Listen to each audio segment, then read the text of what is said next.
Welcome everybody to another episode of Spit Your Game Podcast. Today I got one of my homeboys, Greenville standout, Greenville Western standout. I got my guy, Michael Young. Mike, what's good with you, bro? What's good, bro? Man, can't call it, man. Appreciate you, man, for doing this. Sure. What you currently doing now? Currently coaching Ridgeway Middle School basketball here in Memphis, Tennessee. Just recently came off winning our area championship last week and lost in the first round of the sectional tournament. 5 games away from the state championship. Man, how did it feel where you were this close to getting that championship? And it was heartbreaking, but we're going in the right direction. You know, every year we've improved in our win column. We've improved in games getting to that goal. So all I can ask for is that the kids continue to keep doing what they're doing. It was a hurtful feeling, but like I told them, win some, you lose some. But like Pop said, you live to see another day. Definitely, man, definitely. We was talking about your offense earlier. What offense you like to run when you when they play? Well, I like to run a half court offense, half court set. A lot of kids, a lot of teams can't play in the half court and can't guard the half court. So I've had teams in the past where I can teach them get up and down, and we have sets to where we can get it off the glass and go. But I want them to be patient because there's no shot clock in middle school, so it's no need to rush. We're gonna be patient and run and get the shot that we want to get. Okay, that makes sense. Let's get to your childhood a little bit, man. Born and raised, man. Where's you born and raised? Greenville, Mississippi, heart of the Delta. Okay, we talked about that heart thing, Greenwood in there, man. But nah, I'm just playing. So siblings, man. How many siblings you have? 2 brothers, 2 sisters, a brother and sister on each side, mother and father side. Okay, kids. 7 kids, 23, son and daughter 18, a 16-year-old daughter, 15-year-old son, 13-year-old son that presently play here, and my 5-year-old daughter. Okay, coaching your son. Did you coach your oldest son? Yeah. Too? So coaching your son, and I know as a father, coaching your son. Well, I haven't coached my son, but I know you're on them, like, because you know what they can become. Right. But how was they receptive to you coaching them? Well, I've actually coached all. I got 4 sons, but I've actually coached 3 of them. Lil Mike, of course, was the first, so he caught the blunt of everything. I didn't know what I'm saying. Basically, I just was pounding, and it kind of drew a wedge between us. Okay. You know, that's the advice that I give a lot of fathers when they're coaching their kids. I'm not gonna let this game ruin our father-son relationship. And now coaching the baby boy this year, had to deal with that. But there was a lot of quiet rides home, a lot of getting at the dinner table, just eating, going to bed. But we're not gonna let the game of basketball ruin it. So it was just, we keep it on the floor. You gotta learn to differentiate father and coach. And now with the season being over, I'm still his trainer. But I won't coach them no more. AU, unless there's a chance in high school. But other than that, I just want to be a parent, go to the games, watch. We break down after the game, keep moving. So let's get to your childhood, your neighborhood, man, in Greenville, man. How was it growing up? Same as in other neighborhood. Drugs, gang violence. You know, it wasn't as prevalent as it is now. You know, you had people that steered you clear of that. But it was just the same in another neighborhood. You know, you go outside, play ball, play baseball, be with your family, things of that nature. We spoke about the OGs and how they steered you away and steered some of your friends away from the streets. Do you think that's what's missing now in these cities is just the real OGs to try to steer the kids away from the streets? The real OGs, or the people that should be the real OGs, they don't want to deal with it.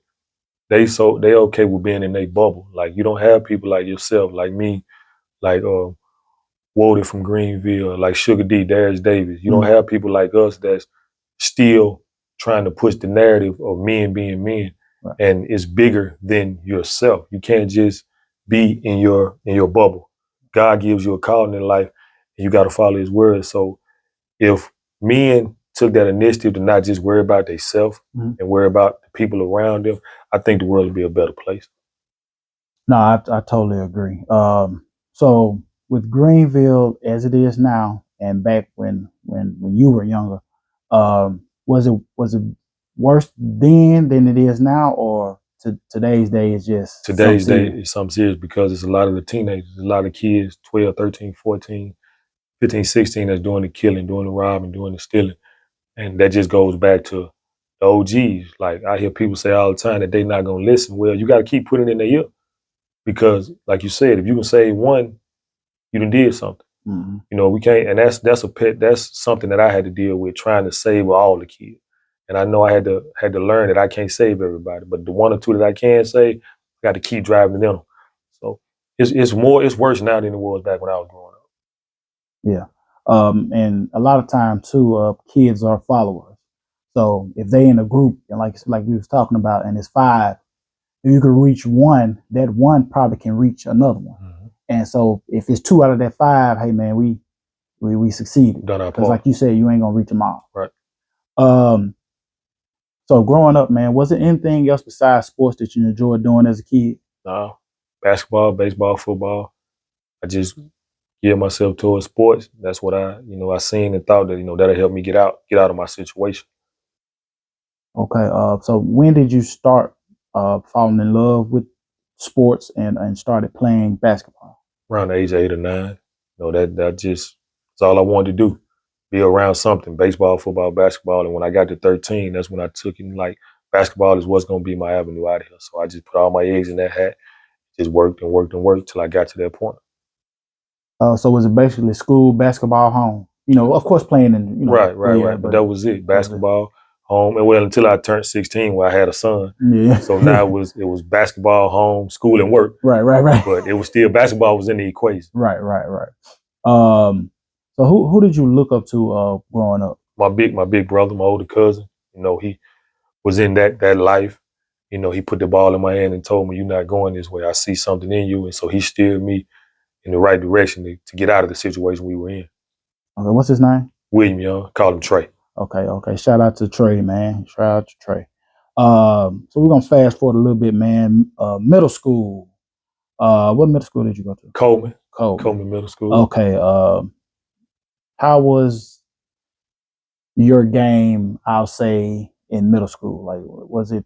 I was just the dribbler. I could shoot it. How was it? I was okay. Yeah. Okay. I was okay. More so of a dog in middle school, and I fell in love with the game. My skill set was a little further than a lot of kids, but in middle school I was just okay.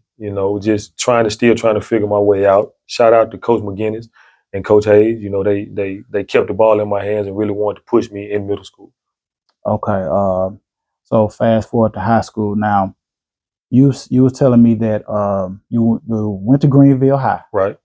And you started playing your sophomore and your junior year. Mm-hmm. So how did those seasons go? Well, I'll just go with your junior year. I ain't gonna mess with your sophomore year. So how was that your junior year, and how did y'all end that season? Junior year was actually my first year starting varsity, where I started a little my sophomore year, but actually a full season starting point guard. We ended up winning the district.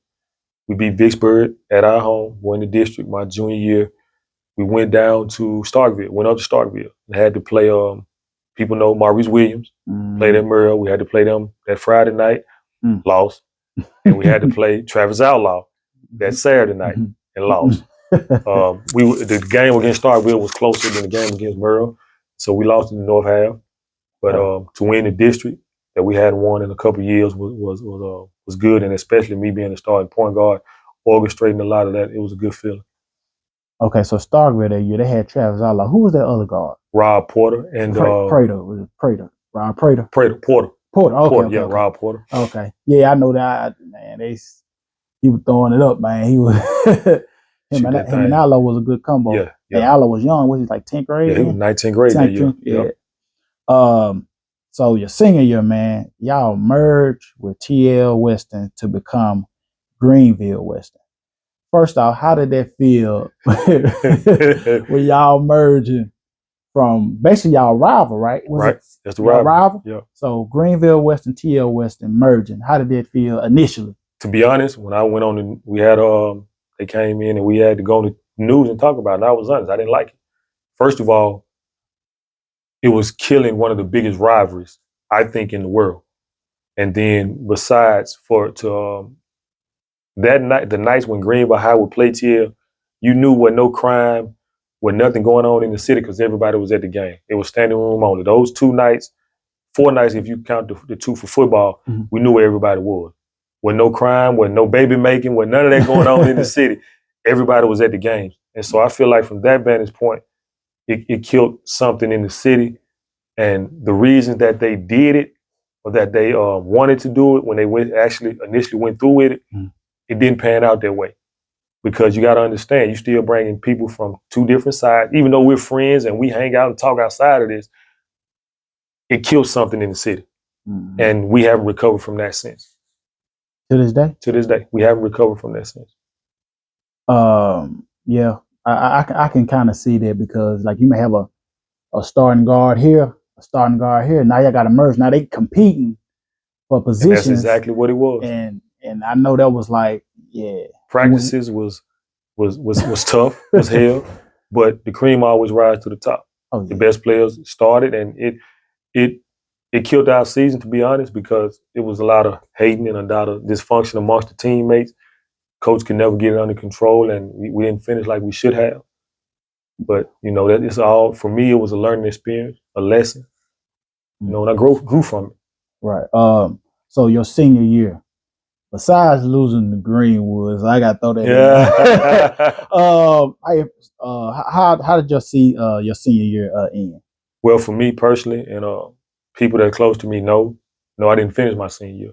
Okay. So we were 14-2, ranked 7th in the state, and coach from TL took over, and so he wanted his guards to start playing more. So I got pushed further and further and further down the bench, and I let my emotions get to me against Merrill at home, and I pushed over the water cooler, was en route to get the coach, and I was grabbed, and so we were 7 games away from 7 games in the season, and I didn't finish my senior season. The team finished, we were 10 games. The team finished 3-7 in those last 10, were lost in the first round of the district tournament. And for me, it was a real big learning experience because I had offers to Mississippi State, offers to Alabama State. And because of my actions, and Valley, I threw them away because of my emotions, because of me not having a conversation at that time, not being taught or shown how to have a conversation with a coach or a man about what's going on and what could be done better for the team. I let my emotions, and it cost me my senior year. But I mean, I'm sure you regret it now, of course, because of the things that happened that kind of kept you from basically pursuing what you wanted to pursue. Right. But on the other end, as a child, which you basically was, I mean, it's hard to hold your emotions when you feel you're being done wrong. And that's all you was feeling. You was feeling like you wasn't getting a fair opportunity. You knew you was the better player. And this person is just bringing this person above you because that's their person. Not because y'all battled it out and that person won, that player won. It's because he personally chose that guy over you. And that was the way it was because we battled it out, and I was not starting guard like from day one, and we were ranked 7th in the state. Like we'd only lost to Greenwood and Starkville. The only 2 losses we had there early in the season. I didn't even know that, man. Yep. Man, wow. So your senior year ends. So now it's college time. You just named the colleges who recruited you. Where did you end up going to play? Actually, I didn't play for 3 years. I didn't end up going to Mississippi Delta till 2005 under Coach Derek Fierce. So for 3 years, I was just I had been to Maryland, working out of there, going to camps and clinics, trying to get a shape, trying to get a offer somewhere, a scholarship somewhere, and still having to work when I came back, take care of my responsibilities. At this time, I got 3 kids, and so 2005 is when I actually enrolled and played college basketball in Mississippi Delta. Okay, so how did that? Was it different sitting out those 3 years, then trying to come back in and be that same Mike that you was? Because the only runs I was getting was at the local rec. I wasn't really playing with college kids. I'd probably get a run or 2 when I go to the campus. But locally, I was just playing at the rec and just trying to stay in shape and work out myself. Okay, so Did you play? How many years you played in? Played one in Mississippi Delta. And where did you go after that? Then I went to Rush College and played a year. Played a year. So you just only officially played 2 years Yep. of college ball. Yep. So after those years of Mississippi Delta and Rush, what did you do? Start working. At that time now I'm up to 5 kids and 4 kids. Mm-hmm. And, I just started working and started getting into coaching. Got in my field of elementary education. So I started coaching at local elementaries where I was teaching at. Luckily, I had some good teams there. I coached football, pee-wee football, and I coached pee-wee basketball. And fast forward to 2010, I was actually an assistant coach at Greenville Christian when they went on to win the first of 2 back-to-back state championships. So that was where it started journeys for me working into coaching now. Okay. Man, that's a journey. Yeah. And it ain't even really started. Yeah. It's really at the beginning. Tip of the iceberg, yep. I guess they say. So fatherhood. So now I remember you in Mississippi Delta. I remember you, I don't even know, I think we took class together. I can't remember. But I knew you from, I think, Brian. Mm-hmm. But I remember you having a child in your arm with a Jordan headband. Mm-hmm. Little Mike. Yeah, and I in my mind, I'm young, and I'm thinking this is maybe his nephew or cousin, but this was actually your son. Yep. And you said 16 years old, right? Yep. How was it being a young father at that age, and how did that change your look on life? Best thing ever could have happened to me, because I grew up without a father. I didn't actually meet my biological father until I was 24. And so to have little Mike and, first child being a son was the craziest thing. And, being able to teach him the things that I wasn't taught, he saved my life. Because I think if I didn't have him, I'd probably be dead in jail. So having a child, it taught me responsibility, taught me work ethic. It taught me how to, somebody depending on you, somebody's watching you. So I can't make mistakes. I can't go out and do stupid stuff because he gonna feel like it's okay for him to do it. And so it just really gave me a better outlook on life. And to this day, that's my best friend to this day. And you say you think that was the best thing that happened to you? The best thing ever happened to me at that time. At that time, because you can see what's going on around you. You can see the people around you, and all that's not good. But when all I gotta do is work, go to practice, and go home, because I got a son at home. I'd rather spend time to this day, like now, with 7 kids. I'd rather be with my kid than out in the street, or be with my wife, because I know that's my safe haven. That's what keeps me going. That's what keeps me motivated to get up and do what I'm doing now. Right. So that was the best thing could ever happen to me. So, man, I kudos to you, bro. I appreciate it. Man, any scary moments of being that young father? Yeah, because you gotta understand. You gotta know you young. Your mother's in a situation where you gotta help your family, and now I'm adding another mouth to it. So now I gotta work that much harder to take care of him, take care of my family, help my mother, and my baby mother at the time. Like, there's a lot of scary moments. Like, you don't know if you're doing it right.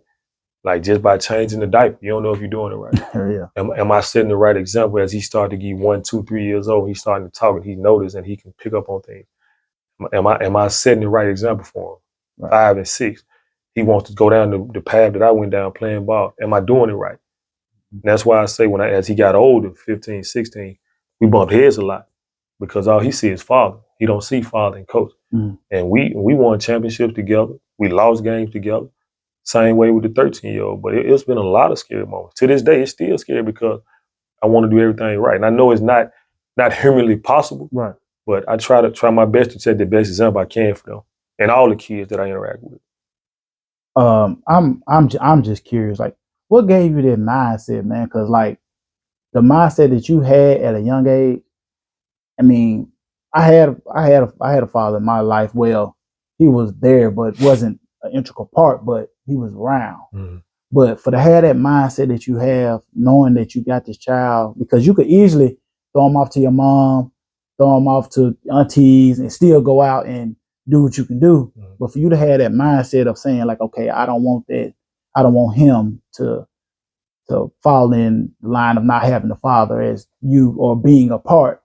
What made you have that type of mindset? Just my upbringing. You know, my father not being there in none of my games, or not teaching me how to ride a bike, not teaching me or talking to me about the birds and the bees, not teaching me how to, you know, cook or fix on a car. Like, it just comes from my past. And I wasn't going down that route with him because that's a blessing that God gave me. And now that I look back on it, he was the real reason that MTL was started. You know, that was my first client. And so with me, with God blessed me with the mindset to be there for him, it helped me grow to where I'm at today. You know, if I didn't have him, like I said, I wouldn't be where I'm at today because he molded me. Most folks say you would mold a child, but he molded me to become a better man, a better coach, a better trainer, better at everything because I knew I had him watching me. It was just, you know, basing everything off my past and not wanting to repeat that. Okay. So you say you have 7. Are they all into sports? No, just 3 of Well, the no, boys. not the baby. I know Yeah, not the baby not right now. but 3 of the boys are. 3 of the Three boys. of the, well, Lil Mike and the 2 boys that one play high school, one play middle school. Okay, so the girl said, They tried it, but you know, it was 1 year and it was one and done, basically. Yeah, one and done. NCAA tournament. That was it. That was it. Man, how you balance all them schedules? Man? Got to, man. You got to pray. You got to travel because I have now with my kids, 2 of them being in college, so I had to go down to Hattiesburg. Got one in Mississippi Man, you're Delta. supposed to be bald like me, cause you don't supposed to have that much hair on your head. Yeah, I got a lot of hair. You know, it's just you have to travel. You have to. What's more important? Right. You know, and they understand my schedule from October to February. That is coaching. But I still make time on the weekends to get to where they need or get to the events or spend time. Like with the 2 oldest one, the 2 18-year-olds can drive. They come up here. They just spent some of the Christmas break up here with me. Okay. You know, so it's being able just to prioritize your life and what's more important. And though my kids and my wife, what's the most important things to me right now. Okay. So your oldest son, what's his name? Schmeichel. Okay. What is he doing now? Because you say he graduated. So is he still hooping or? He plays from time to time. He's following in my footsteps. He's in education. He's teaching now in Greenville, and he's also getting into the coaching. He what? He's teaching. And how old is he? 23. Man, hey, that's good though, man. Yeah. I mean, you know, some teachers start maybe, you know, interning or whatever the case is, but he's actually. Yeah, he's in the classroom. Hey, man. Well, you get a father of the year. Yeah, man. You say you have the second, the second and third child. They 18. Yeah. They recently graduated. Right, they're in their first year of college. Okay, so what colleges are they at? One is at Southern Miss. The girl is at Southern Miss. My daughter and my other son is at Mississippi Delta. Okay. Do he hoop or? No, he played soccer in high school, but now he's more so he's been in the praise dance. Okay. Praise dance. So that's his, and acting. So he's been in a lot of plays this past couple months. Okay. So I see him. That's where his niche is going, to praise dance, acting, things of that nature. Okay. And you got every little. What about the daughter? What is she into? Is She's doing hair. Oh. My 16-year-old, she's into doing hair. So that's what she's doing now. Trying to create her little business for herself. And you have a whole bunch of entrepreneurs and athletes around, man. Hey, you'll be able to retire in a minute, That's man. the plan. That's the plan. What are some advice that you give your sons with the things that's going on now, man? Like we talked about earlier, things going on in the neighborhoods, man. What's some advice that you give them right now? Don't be a follower, be a leader. Be aware of your surroundings. Go where you go. Go where you're supposed to go. Do what you're supposed to do. Be where you're supposed to be. If you going and doing the thing that you say you're gonna do, you be where you're supposed to be, none of this stuff gonna happen. Be a leader, not a follower. You got to understand that the way you leave home, a lot of kids don't return home like that. A lot of parents don't return home like that. So all we want you to do is return home. Just go and be respectful, do what you're supposed to do. I get that all the time where they tell me my kids are very respectful, very mannerable. That's how you was raised. So we want you just to do what you're supposed to do. We know that we were kids once before, so we know you're going to have hiccups here and there. But learn from our mistakes so you won't make that same mistake. So, and what about your daughters? What you kind of give Same them? advice. Same advice. You know, you're very attractive. You know, little boys going to be looking at you. Tell them your daddy crazy first and foremost. Make sure you remind them of that. But just go where you're supposed to be, do what you're supposed to be. Stay with a group. Don't never go nowhere by yourself. You know, and you know, if anything happens, you need to get somewhere, you call me, I'm coming. But just be respectful of your body first and foremost. Be respectful of your mind, because if you make a young man respect that, he'll respect everything else. So I just try to give them both sides of the coin. And your youngest is 5. 5. Son? Girl. Girl. Okay.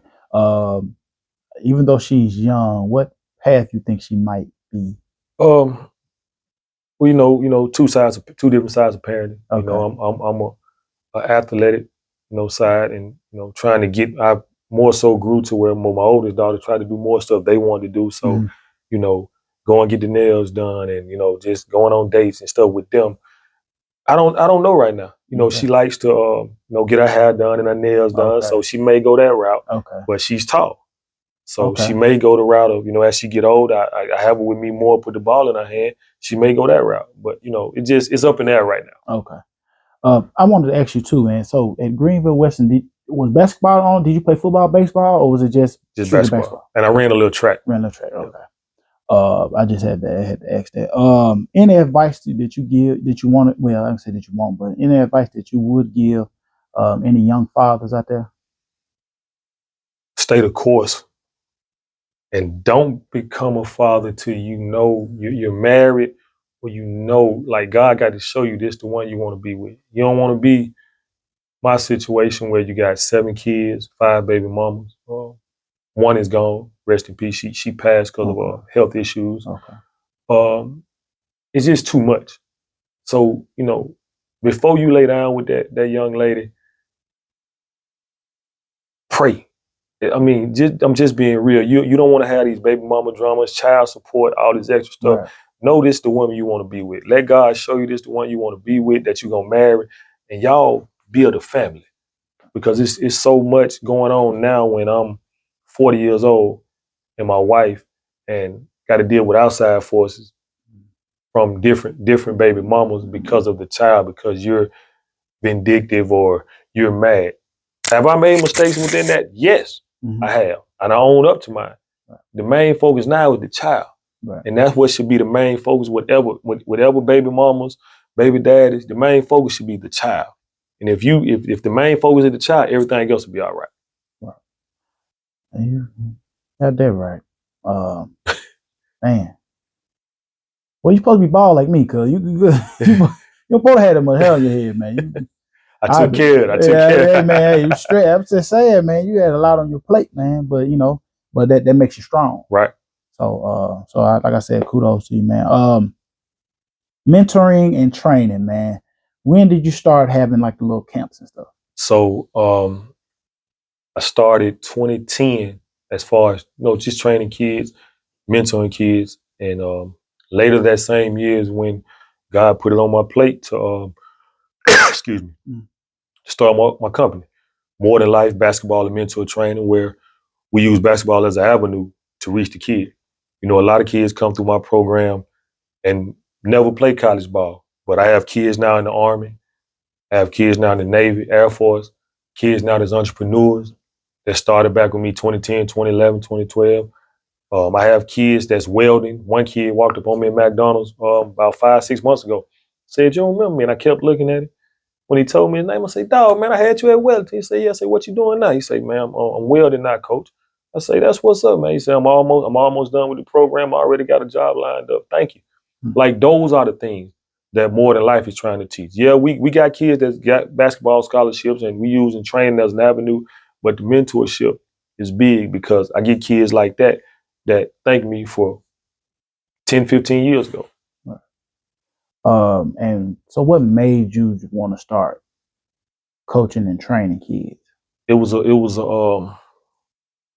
lost art. You know, especially from back where we from. You know, people ain't teaching training. People ain't teaching skill set. Right. And so going to Maryland, and when I graduated, I got to be around the University of Maryland the year they won a national championship. So I got to talk to Drew Nichols, Steve Blake, Okay. Warren Dixon, and just seeing the work that they were putting in, the skill work that they were doing. And these were 18, 19-year-old kids winning the national championship. So I just prayed about it, and God gave me a skill set to study, to do research and teach myself. And now, you know, like I say, for over 20 years, I've been mentoring, been teaching. This year will be my 10th annual camp back home. We started out, we gave one scholarship out. This past year, we was able to give 9 Okay. to help kids, help seniors in these different sports, named after people that have passed that was so near and dear to my heart. Right. We've been able to bless them with 9 scholarships. This year we're going for 10. Like I said, 10th annual camp will be back home, where the last 4 years, we've had 55 plus kids every year for the camp. You know, we feed them, we give them T-shirts alongside of the training that I do in Greenville and Atlanta and in Memphis. So I've been, you know, outside of the camp that I do every year back home, I train year round. So today, Right. for instance, Right. had 6, 7 clients in here on a Sunday. Right. So it's just the what God had put in me to give out. You know, I can't hold all this in. I got to give it out. Right. Is it just you hosting this stuff? Is it anybody just kind of helping you, or is it just kind of Right now? You have my son, Lil Mike. He helps me. Roy Riley. He's president his last year at Mississippi Valley, taking on sports medicine. So he's been getting ready to the coaching field. Sam Monroe, which is the head coach at Riverside High School. He's been an integral part in this. And Glenn Ford, that's actually a trainer and coach out in Texas. He's from Greenville. Actually played on the last team that got down to the state in Greenville, Mississippi. So I have a lot of key pieces as far as the coaching and training, mentorship, and of course the community, different parents, different friends, different people that come along and bless the organization.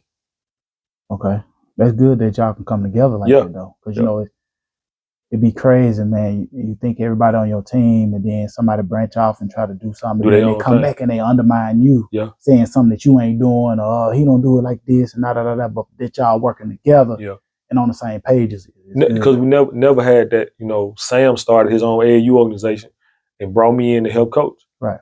You know, I've been trained. I brought him in to help train. Like we worked together for the ultimate goal. And that's to help the kids out of Greenville and the Delta area get out. That's the ultimate goal in this. Yeah. Kudos to y'all, man. That's what's up. So today's game, man. What's the difference that you think between the players now and the players when we were younger? Physicality, a lot of more shooting. You know, don't get me wrong. You like to see when a Steph Curry goes off, or Klay Thompson goes off. But we were brought up in the area where it was them 85, 82 games, them 75, 70 games. You know, if you got 100, you was really an offensive team back then. But you know, we were brought up in a physical game where we can get away with a lot of more fouls, a lot of more touching. These kids don't like to be touched. These kids don't like to be physical.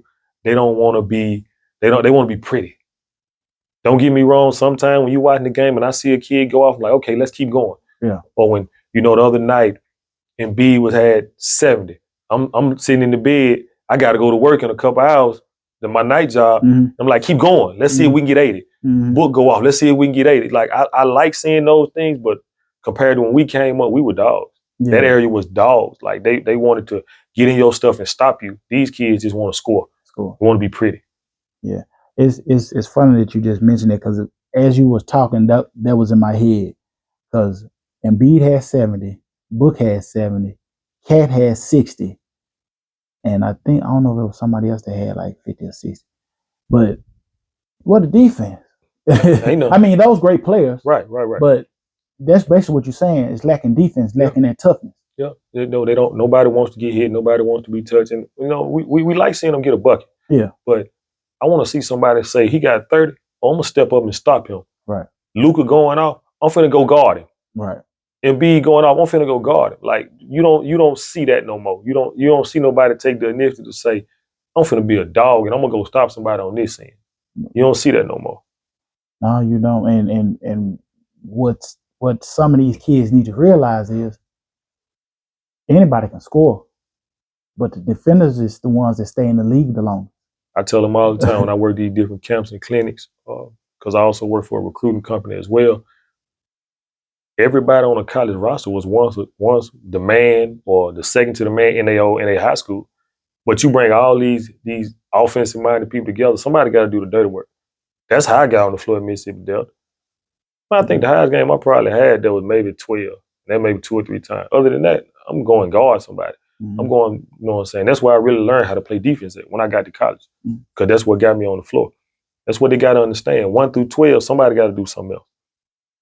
Definitely. So what's the key to training kids these days? Because, you know, a lot of kids don't even want to listen. And, you know, they think, oh, he don't know nothing type thing. So what's that key? You got to know your kid. Like, so today I had a different variety of kids. I had a morning session. I had my high school kids.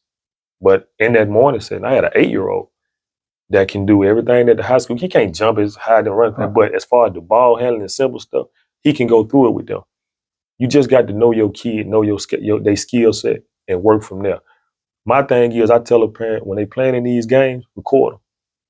So that helps me when they send that video to me. I can understand what we need to work on for that session. Because all kids, you can't train the same. All kids not gonna be the same. No. So I'm gonna ask you this question: can a kid hit their peak too early? Yeah. And like, how do you think that affects them? Because I know you remember Seventh Wood. Mm-hmm. You know, he was killing in high school. They had all the highlight tapes and everything. Went to North Carolina. You don't know where he went. Middle school and high school, you can peak. You can be head and shoulders above everybody else. But once again, it goes back to what I just said. When you get to college, now it's an even playing field. Everybody that watched you play 4 or 5 years, they know, okay, he jumps high, he's quick, he won't try to dunk, but his jump shot shaky. He don't move his feet laterally good. Those are things people have been picking up on you that actually watch the game. They can see the highlights and be like, oh, well, he good. Right. But actually go and see a kid play, you know, I'll give you a prime example. So last year, Nike EYBL was here. So I had the opportunity, blessed to work it.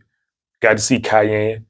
Okay, Anthony, yeah. got to see Bryce. Yeah. You know, you see these kids, and a lot of the kids see their highlights and be like, wow, they did this, they did that. But actually getting to watch these kids and see them, you see who really the real deal and who not. Got to see Cooper Flag. And also he comes back this next weekend, so I get to see him again. You get to see these kids. Yep. They'll play it on Bartlett. What's the date? Friday and Saturday, the 9th and the 10th. Okay. So it's like you get to see these kids up close and personal. If you watch them, I got to see the Boozer twins for Thanksgiving. Me and my son got to go watch Boozer twins, Ace Bailey. You get to see these kids and see if they really like that. Some of these kids, they really can hoop. They really like that. Some of these kids, they living off highlights. That's just the God honest truth. You can see the highlights and think, okay, he scored 30, but how many shots he take to get 30? What were good shots, what were bad shots? So it's things like that when was he taking all the shots? Taking all the shots. Yeah. So it's things like that when you watching these kids, you got to know, see, like I'm at the games. I'm not just watching highlights. Right. So you can't peak too early because people putting all this on you, Prime example, Michael Williams. I'm glad that God blessed him to get out of this situation. I pray he learned from it. Yeah. But he peaked a little too early. Yeah, I always wanted to know how he was gonna how he was gonna transfer. And he was killing. And it's not over for him. That's the thing I want kids to understand too. Just because you have a hiccup, that don't mean it's over for you. Right. But he was one of them, I think, that peaked a little too early. Now he got to go back to that drawing board. And it's gonna be just that much harder. So when you don't have the right people in your ear, people telling you what they want, what you think they want you to hear, telling you this, that, and the third, it can happen. I saw a picture on your Facebook page since we were talking about that you posted where you had everybody going to the offense and you had one person going to the defense. And you basically were saying everybody wants to score like you were saying, but nobody wants to do the dirty work. So that's when you were saying that I thought of that picture. I know you said you got a camp session coming up, your 10th. Anything else you got coming up camp wise? Well, you know, we got the annual camp will be in July, 2nd, 3rd week of July. training every weekend, starting with season over, so I'll be training every week.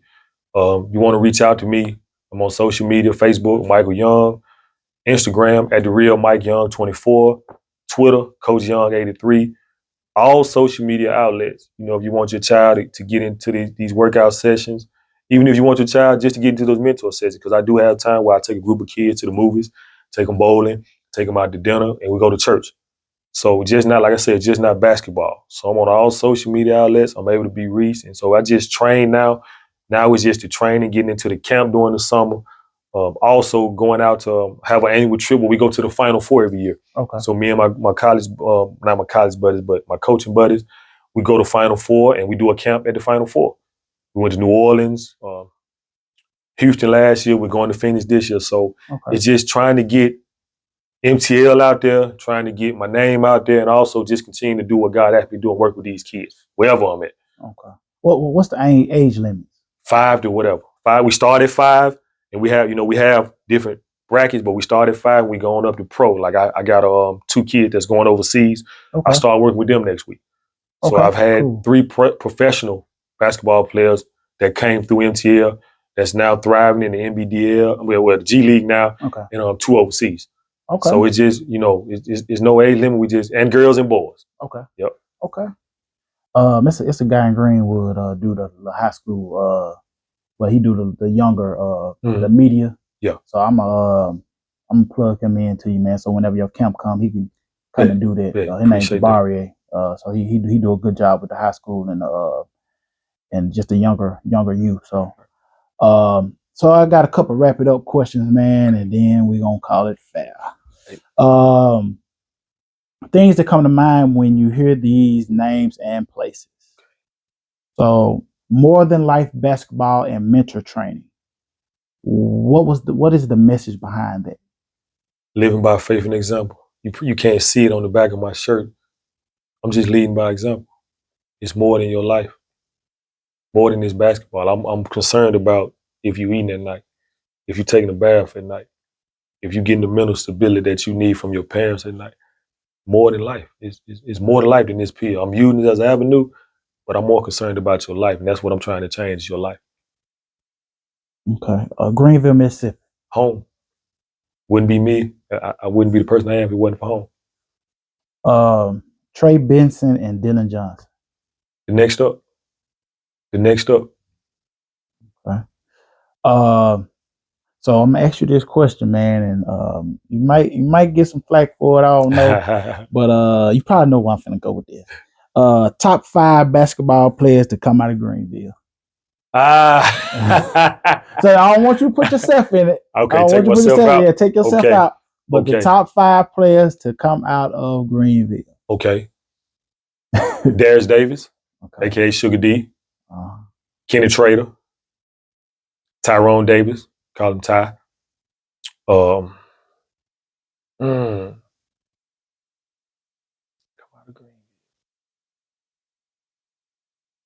It's a lot on. I hadn't seen him come through. Gerald Evans. Evans, old school. He's the one that taught me toughness. Rebounding, defensive, dog. Let me see, Sugar D, Ty, Gerald Evans, Kenny Trader. One more. I gotta go Derek Davis, Tank. Okay. Tank was one of the ones to this day. That's my brother. One of the ones that one of the first guards that I seen that took pride in playing defense. Long, athletic, could jump, block shots. One of the first, I'm talking about, like, he took pride and wanted to lock somebody up. Like, he was the one that took pride and said, I'm gonna go guard Maurice Williams. I'm gonna go guard Justin Reed. Like, he took pride in that. So my top 5 coming out of Greenville, Mississippi is Darius Davis, Sugar D, Tyrone Davis, call him Ty, Gerald Evans, Kenny Trader, and Derek Davis. You know Mario gonna give you a call. he know he on that second tier. He on that second tier. You know he gonna call. Yeah. Toughest player you ever had to guard? Darius Davis. Those battles was tough because middle school, it was me, it was him. Ninth grade, it was me. It was him. 10th grade, it was me. It was him. 11th grade, it was me. It was him. And he because he wanted to work. Mm-hmm. And he kept working until he got. So I gauged myself off how I could play him. Mm-hmm. So hands down, toughest player I ever had to play. Yeah, he was and could jump out the gym. He He dunked on one of my own. Well, he dunked on when we played, y'all. He went through the lane, man. Oh, I mean, I told him about it when he came to Mississippi Delta. Yeah. I told him, I said, man, you ain't have to do my boy like that, man. Okay, so rank these players. Jordan, Kobe, Bron. I'm a Kobe fan, so I'm gonna go Kobe, Jordan, Bron. My guy. Okay, so I'm gonna call it this or that. So it's gonna be either or, basically. Right. T-Mac or Penny? Penny. I said that because you got the jersey on your on your page. Hey man. Penny, like, and actually being able to meet him for the first time this year. So to me, no injuries. Yeah. He'll be considered in that conversation. Yeah. Dirk or KG? KG. Because he's animal. Okay. Because he's animal. Okay. Stockton or Nash? I go Nash. David Robinson or Patrick Ewing? David, because he was more agile. All right. What's your favorite pair of Jordans? The 11s, of course. 11. Advice you give your players now? The work gonna show. We working hard, behind closed door, we get in front of them lights, it's gonna show. Best advice a coach has given you? Stay the course. Wins, you can't get too high. Loss, you can't get too low. You gotta stay even keel through it all. A dream vacation spot that you haven't been but you want to go? The Bahamas. All right. So the last question I always ask, would you change anything about your journey? Nope. Because changing anything about my journey wouldn't make me who I am today. Everything that happened, it happened for a reason. Good, bad, right or wrong. It all happened for a reason. That's what's up, man. Mike, I appreciate you, bro, man. I called you. You said, hook it up. We got it done, man. I appreciate you, bro. Man, it's all love, man. We go way back, man. We in our 40s, man. You know what I'm saying? We go way back, man. Yeah. But I appreciate you, man. It's all love. Appreciate you, man. Yes, sir, man. No boundaries should I see increase all around us. Stretch for